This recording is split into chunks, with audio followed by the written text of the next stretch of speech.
Welcome back to Movie Speaks. Today I will show you a crime thriller film from 2019, titled Don't Let Go. Spoilers ahead, watch out, and take care. One night while Jack was driving, his phone rings, and he look over at the caller ID and see it's his niece. When he answered asking if she's okay, she lied and said yeah, but she was dropped off by her mom before leaving for work, and her dad didn't pick her up, so she has no way to get home. After picking her up, he took her to grab a bite to eat to make up for his brother's mistakes. Deep down he knows his brother has his flaws, but he tries to be there for him and his family whenever they need him. He also enjoys spending time with Ashley, so he asks how is her dad treating her, even though he already knows the answer. She replied he's an asshole. The next day while Jack's at work, he received a phone call from Ashley. After answering, he could hear Ashley screaming and shouting. The call had a lot of static and Ashley's voice was too muffled on the other line, and he couldn't make out what she was saying to him, and before he could ask her where she is, the call abruptly disconnected. Concerned, he went over to Ashley's house to see if she was okay, and as he approached the house he noticed the door ajar. He knocks and after knocking he realized no one was coming to answer, so he decided to let himself inside. Once inside he sees a broken lamp on the floor. He called out, and no one answered, so he investigates. He's alarmed after finding Ashley's mother beaten and shot to death. Thinking the killer could still be in the house, he reaches for his gun as he called Ashley's name. Once upstairs he went to Ashley's room and she wasn't there. So he made his way to the master bedroom. There he finds his brother's body shot dead with an alcohol bottle next to him. As if nothing couldn't get worse than what he's already seeing, something deep inside of him told him to go look in the bathroom, and that's when he stumbled upon Ashley's lifeless body, frozen in horror. He couldn't wrap his mind around what he's seeing. In this clip we see Jack sit down next to his friend Bobby at the funeral, while he tries to convince him that it's not his fault that Ashley, brother, and wife are dead. He explained to him how every family have their secrets and people are good at keeping it well hidden from others. However, being a detective, a part of him has suspicions that there is more to their death. As he grieves and is sad about Ashley and not being able to see his little niece anymore while he watches all their old family videos, he tries to understand what went wrong while trying to drink the pain away. The moment he put down his phone to reach for the bottle of alcohol, his phone rings. Boom, it's his niece. Picture comes up on his caller ID. At this point Jack, probably thinking he must be drinking like a pirate to be seeing these things.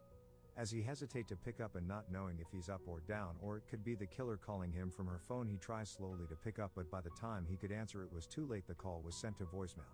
He called back the number and hears that it was not in service, and that was all he needed to hear. He rushes to the evidence room where they kept all of the items obtained from the house, and the cell phone wasn't there. He then asked Bobby about Ashley's cell phone and its whereabouts. He shrugged it off and said it should have been there, but he doesn't know. Later that day he went back to the house and looked in the bathroom where he found Ashley's cell phone. It looked like the crime detectives missed it or forgot to bag it. But now he's even more puzzled on how Ashley's phone could have called him, and then his phone rang again. He looks and it's Ashley calling him. He looks over at her phone before answering and not saying anything, hoping he's still drunk from the day before, but his curiosity trumped his fears and answered cautiously. It's Ashley's voice on the other line speaking to him, and this time the call is more clearer. He couldn't believe it. He looks over at the phone again before saying hello. He asked who is this? And she innocently responded, who do you think it is? And he recognized the voice being Ashley's. Later we are brought to a scene where he's looking at Ashley's photo of her dead body, to make sure he's not going crazy. Bobby comes over with some lasagna and an ugly get well soon drawing card to check in on him. He noticed that Ashley's evidence picture is on his desk. He asked if he found what he was looking for, but Jack hesitated and said he thinks he's going crazy, so Bobby said you're allowed to go crazy because you just lost your family. Back at work, Jack's under investigation of the murder of his brother's family and is interrogated by Sergeant Lee and Sergeant Julia. Lee tried to point the blame on him, so he sarcastically agreed on killing his family and said he killed the dog too. Later while Jack is boxing to release some stress, he hears his phone rings. It's Ashley calling him again, so he picks up, and Ashley keeps saying hello a few times before Jack can muster up enough courage to say yes, but remain silent afterwards. Frustrated, Ashley said, "Uncle Jack, are you ignoring me or what?" And why he isn't talking to her. He's so in shock each time he hears her voice, so he asked her where you calling from, and she responded she's in her room. She continued with an old conversation they had, thanking him about talking to her dad for not picking her up when he was supposed to. While he's holding her phone in his hand while Ashley's speaking and scrolling through her pictures and confirming and finishing her sentences. He went back to her house while they're on the phone and asked her is her mom and dad with her now. She responded no, so Jack asked Ashley to come downstairs to her father's shed to grab the spray paint and paint a big red X on the door so he can confirm he's not going crazy, and after a few convincing, she drew the X for him as he asked. His mouth drops afterwards. He without her getting caught, but she couldn't see the tag from the angle of the shed, However, she described the car make and model to him instead. On the scene, he searches through the files to figure out who's the mysterious visitor. He looks at Ashley's baby picture. He walks over at the calendar and marks down how many days they have left to live. At the same time, Ashley searches through her parents' belongings to see if there's anything she could do to help Jack, unknowingly participating in finding her own killer. At the office, Jack is under heavy suspicion because they think he had something to do with the murder of his family. His boss Howard tries to convince him to move on, also giving him hints that this could get him fired. He asked him about Georgie, and Jack replied it was on his brother's wall. He just wrote it down thinking it could lead to someone. Feeling pity for him, his boss then gave him a file matching the name Georgie and tells Jack that no one knows who Georgie is, but they only have one description on file on that name, and then tells him that Georgie's a white whale. He should give up the search, which Jack agrees, but in the back of his mind he can't give up because his niece's life holds on the balance. So Jack turns to Bobby, the one person he could trust, telling him that his brother likes vodka drinks and he likes his drink sweet and mix. But what was left on the bed was bourbon. He then shows him another picture of vodka being on the living room table. That is no way that his brother could drink two different drinks when he has his favorite drink on the table, then tells his friend the crime was staged. And before he could finish talking with Bobby, Ashley calls him with a potential address of where he could find Georgie, but she rather tell him face to face and that she's not too far from his house. So Jack frantically come up with a story telling her that he's not home, which then Ashley responded, "It's kind of funny because your light's on," giving her the impression that he's lying to her. So he tells her that his brother is in a lot of trouble, that there could be people watching his house right now, making Ashley worried about her safety, and finally agrees to go back home, giving Jack the address over the phone instead. We later sees Jack going towards the neighborhood of where the address is, finding out that it's vacant and located in a dangerous neighborhood. A known gang member from the area drives by, sees him, and did a drive-by, injuring Jack, killing a neighbor in the process, forcing him to call off his search. As Jack goes back to the evidence room knowing that Ashley's death date is fast approaching, he ignores his own injuries and his friend Bobby plead for Jack to get medical attention. He found the last package that was delivered to Ashley's house and read out the date that it was delivered on, a Monday. As Bobby tries to find out what happened to Jack, his phone go off again, so he goes outside to answer while Bobby push back the crowd and warn Ashley, telling her once they get off the phone he wants her to call 911 and tell them she wants her dad locked up. Side note, if it was me who had to call 911 on my dad, I would have had to find another place to stay and a new phone. Now back to the story. Ashley doesn't know why, so she's asking questions as Jack faints. As he's fainting, whispering, "Someone is going to come and kill your dad. There's a box of drugs under the bed. Call 911 and tell them where to find the drugs," and gives her Bobby's number if she can't reach him. After Jack passes out, he's finally taken to the hospital for his injuries. Ashley went over to Jack to confront him about the call, but he have no clue. He asked Ashley if this was a joke. She shakes her head no and makes a big scene outside as he tries to get her to come inside to explain what is going on, but in rage Ashley does not want to come in, so she leaves, returned back home. She finds her parents having a romantic moment in the bedroom even though she's seen Jack in perfect health. Curiosity eventually gets the best of the cat. That's why cats have 9 lives, if you're wondering.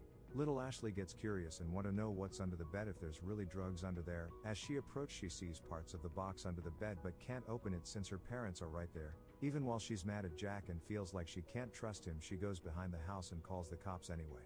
Sometime later, when Jack's out the hospital, he has flashback of the murder, which remind him to read the newspaper to see if he had changed the murder of Ashley and her parents, but they still turn up dead. He grabs his gun and getting his partner paranoid, making them think their life's in danger. After they realize they're safe, they drive off.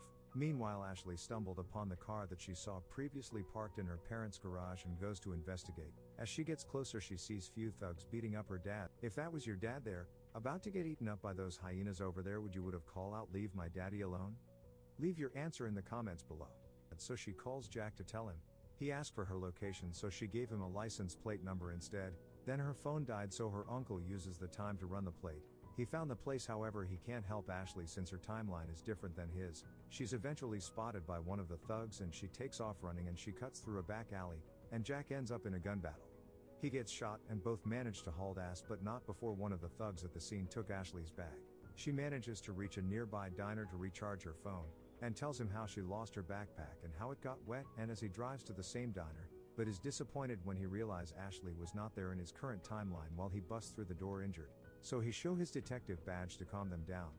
He found the table Ashley is sitting in and tells her he'll answer all her questions if she takes some gum and place it underneath the table. She did it, and Jack find it being 2 weeks old. He even told her the color of the gum. She's shocked at this revelation, but not before she tests him again with a different color gum, and he ended up finding it. Tells her he's found the question mark she places on the gum. Jack finally broke the news to her and tells Ashley that her and her parents was murdered on his timeline, but she has to do everything he says so it won't happen to her. She begs her uncle to tell her how she died by who, and he tells her he won't let that happen, and teary-eyed she begs him to tell her. And he says he doesn't know who did it, but her new paint made her window stick so she couldn't open it to escape from the house, and that how she died. He then tells her to get on the bus to run away and not to go home, to avoid the same fate, so she did just that. On this clip we see Jack returning to the evidence room to find Ashley's backpack to retrieve the license plate information, but to his horror it wasn't there, and he was fired by his boss in front of Bobby because Jack had a lot of theories but no evidence to back up his claims, but not before Bobby tell the boss that the license plate that Jack had him run earlier that day belonged to Sergeant Roger Lee of Internal Affair, who is the same guy who interviewed him about the case was Georgie this whole time, saving him from being fired outside. Bobby and Howard finally tells him that the sketch was fake and Georgie is not just one person, it's a group created by dirty cops that both him and Bobby is under strict orders by the IA and the DEA to keep quiet, so they couldn't just talk in the open about it or be completely transparent with him because they feared getting into trouble or worse, so they left with Jack to blow the whistle. Not being able to reach Jack's cell phone, Ashley ended up calling the number her uncle gave her in case if she runs into trouble if she couldn't reach him. On the ride there, Jack thinks something's up because they're taking him towards the back roads, so he's gripping his gun just in case he runs into a setup. Once out of the car he was distracted by Howard mumbling nonsense, and Bobby took the opportunity to shoot Howard in the head, leaving Jack to fend for himself. All this time Bobby was the mold. Who would have ever thought? Meanwhile Ashley is in the car with the other Bobby, and after reaching her home he take the opportunity to grab the bag that Ashley had dropped along with a shotgun, telling them not to run or scream or he'll blow their heads right off, then tells them to go inside and shoots the dog to show them he's not playing. Bobby told Jack that the Bureau wanted him to be the one to kill his best friend to show them that he could be trusted. Then tells Jack to get on the ground and on his knees, and Jack said, "You're gonna have to look me in my eyes." So he shoots Ashley's dad, killing him instantly, then hits Jack. Then shoots her mom, giving Ashley a chance to escape. She gets in her room and she flips her bed thinking about blocking the door. Then she looks around frantically for a way out, then look at the window and remembering what her uncle said about the window not being able to open, so she breaks it open instead. After shooting Jack, Bobby asks for the person who'd been giving him information. Jack knows he won't believe him anyway, and he's still going to kill him afterwards, but soon after his phone rings and he shows him Ashley's picture on the caller ID and hears her voice. He turns around and screams, and Jack uses that opportunity to tell his niece, "If you save yourself you'll save me, if you save me I'll save you," right before Bobby shoots the phone out of Jack's hand. Ashley narrowly managed to escape and runs to the other Jack house while Bobby isn't far behind. He says to Ashley, "See what you just did by coming here? Now I gotta kill your uncle." Jack's finally heard a commotion and comes outside to see Bobby with a gun in his hand and blood all over his shirt. So Ashley said to her uncle, "If you save me I'll save you," and he understood what he had to do and shot and killed Bobby, saving everyone. Be sure to like, comment and subscribe for another banger like this one. Thanks for watching.